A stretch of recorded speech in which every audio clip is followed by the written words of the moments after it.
咱们俩真是心有灵犀。你看我这一身，与你啊，确实是天造地设的一对。臭美。听说了吗？此番寿宴，青石宫的那位竟也来了。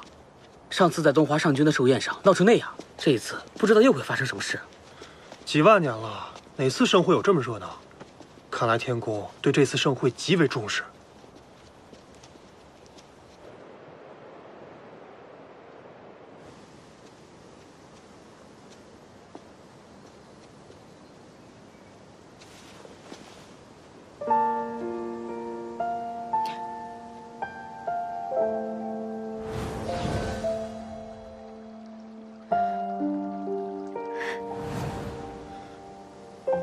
怎么不喜欢？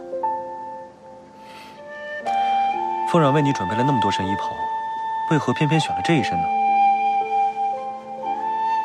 自从吸收了朝圣殿的神力之后，我便愈发喜欢跟神界有关的东西。凤冉说这身衣袍是上古时期流传下来的款式，我看着喜欢的紧，就换上了。巧了，咱们俩真是心有灵犀。你看我这一身，与你啊，确实是天造地设的一对。臭美。好像还差点东西。差点什么？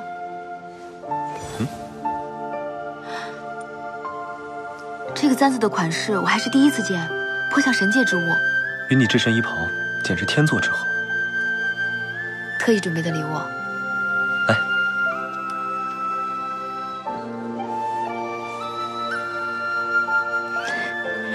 怎么样？还合你心意吧？平日里你献殷勤，不是做饭就是送花，今日这是怎么了？我有所长进，你不应该夸我吗？这簪子是你自己做的？是啊，只是我也不知道怎么了，就突发奇想，想做个簪子。你平日里也不打扮自己，对女君的喜好也不是很了解。这个簪子你雕刻得如此精巧，比那温柔似水的女君还要细腻，这是为何？你这夸赞好像味道有点不对啊，此言何意？没有何意。你学会了做簪子，我高兴还来不及呢。走吧。走。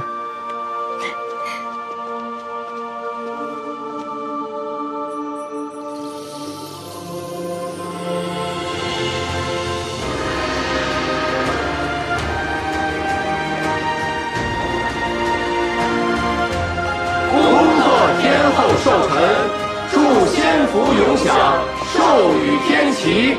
众卿平身。今日是天后寿宴，与众卿相聚，不必在乎规矩，畅饮即可。